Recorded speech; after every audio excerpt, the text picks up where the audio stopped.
ఒక పక్క పింఛన్లు ఇస్తూనే ఇంకో పక్క ఉద్యోగస్తులు కూడా జీతాలు ఇచ్చాం. రెండు కూడా చేశామంటే అది ఈ పార్టీకి ఉండే కమిట్మెంట్. తప్పకుండా చేస్తాం. మీరు కూడా ఒకటే చెప్తున్నా, ఈ రోజు మీ ఉత్సాహం చూశాను. ఊర్లు కదిలొచ్చారు. మనస్సు నిండా అభిమానమే. ఎంత అభిమానం ఉందంటే ఆ అభిమానాన్ని పూల వర్షం కురిపించి బ్రహ్మాండంగా మాకు స్వాగతం పలికారు. నేను మిమ్మల్ని కోరేది ఒకటే, మేము పనులు చేస్తాం. మీరు ఆలోచించి అవన్నీ ఏ విధంగా అమలు చేస్తున్నాం చూసుకోండి. నేను చెప్పేది మా నాయకులు చెప్పే మాటలు కూడా మీరు వినండి. ఇన్ని మీరు సహకరించండి. మీ యొక్క శ్రేయస్సే మా అభిమతం. దానికోసమే పనిచేస్తాం.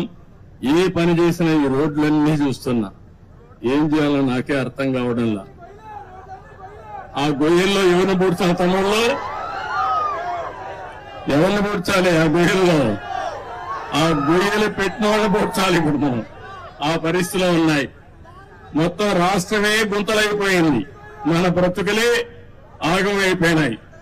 కానీ ఈ రోజు మిమ్మల్ని చూస్తే మాత్రం నాకు అనిపిస్తుంది, మొన్నటి వరకు నేను వస్తే బిక్కు అంటే వచ్చేవాళ్ళు, ధైర్యంగా కూడా వచ్చేవాళ్ళు కాదు.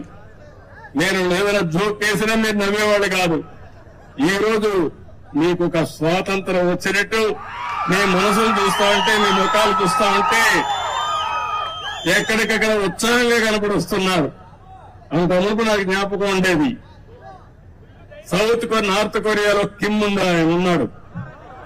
అక్కడ నవ్వితే కొడతారు, ఏడిస్తే కొడతారు. మీ ఇంట్లో ఎవరైనా చనిపోతే ఏడిస్తే కొడతారు. మీ ఇంట్లో ఏదైనా మంచి జరిగితే నవ్వితే కొడతారు. అలాంటి జిమ్ ఇక్కడ ఉన్నాడు మనకు. మొన్నటి వరకు అందరూ ఇబ్బందులు పడ్డాం. కానీ ఈ రోజు మాత్రం మీకు రియల్ గా చెప్తున్నా, ఫస్ట్ మీరందరూ కూడా వాక్స్వాతంత్రమే కాకుండా హ్యాపీగా ఉండడం కోసం భగవంతుడు ఎంత శక్తి ఇస్తే అంత శక్తిని ఉపయోగించి మేము మీకు అండగా ఉంటాం, చేస్తామని మరొక్కసారి తెలియజేసుకుంటూ,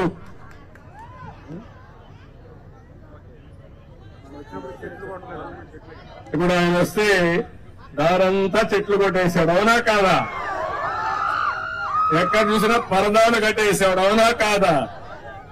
ఎక్కడ చూసిన షాపులన్నీ మూసేసేవాడు, అవునా కాదా? మా వాళ్ళు ఒక చిన్న తప్పు వేశారు, కార్పెట్ వేశారు. ఇప్పుడే చెప్పా, ఇక్కడ రాజు రాలేదు, లేకపోతే కింగులు రాలేదు, ప్రజలకు సేవకులు వచ్చాం. పొలాల్లో నడుస్తాం, లేకపోతే వాళ్ళ దగ్గరికి వెళ్తాం. ఈ కార్పెట్ కల్చర్ ఇంకా కూడా మీ మైండ్ లో కొంచెం ఉంది. అధికార యంత్రాంగం మొత్తం మారాలి. నెక్స్ట్ టైం మాత్రం ఎక్కడా కార్పెట్ ఉండదు. ఉంటే కార్పెట్ వేసి వాళ్ళపై యాక్షన్ తీసుకుంటా. ఎందుకంటున్నానంటే అందరం పుట్టింది మట్టిలో నుంచే, మళ్ళా చనిపోతే పోయేది మట్టిలోకే. ఈ ఆడంబరాలు ఇవన్నీ కూడా తాత్కాలిక ఆడంబరాలు కాదు. కావాల్సింది ప్రజల జీవితాల్లో మార్పు తీసుకురాగలిగితే, మీ జీవితాలకు వెలుగు చూపించగలిగితే అది శాశ్వతం. మీ గుండెల్లో శాశ్వతంగా మాకు స్థానం ఉంటుంది. దానికోసం పనిచేస్తాం తప్ప అధికారం వస్తానే కార్పెట్లు, అధికారం పోతే కార్పెట్ లాగదు. అది ఇవన్నీ కూడా చాలా భయంకరంగా ఉంటాయి. అవన్నీ కూడా ఎప్పుడు కూడా ఇలాంటివి నేను అవకాశం ఇవ్వను. ప్రతి ఒక్క పైసా పొదుపు చేస్తాం, ఆ పైసా మీకోసం ఖర్చు పెడతామని మరొక్కసారి మీ అందరికీ హామీ ఇస్తూ, అందరికీ నమస్కారాలు.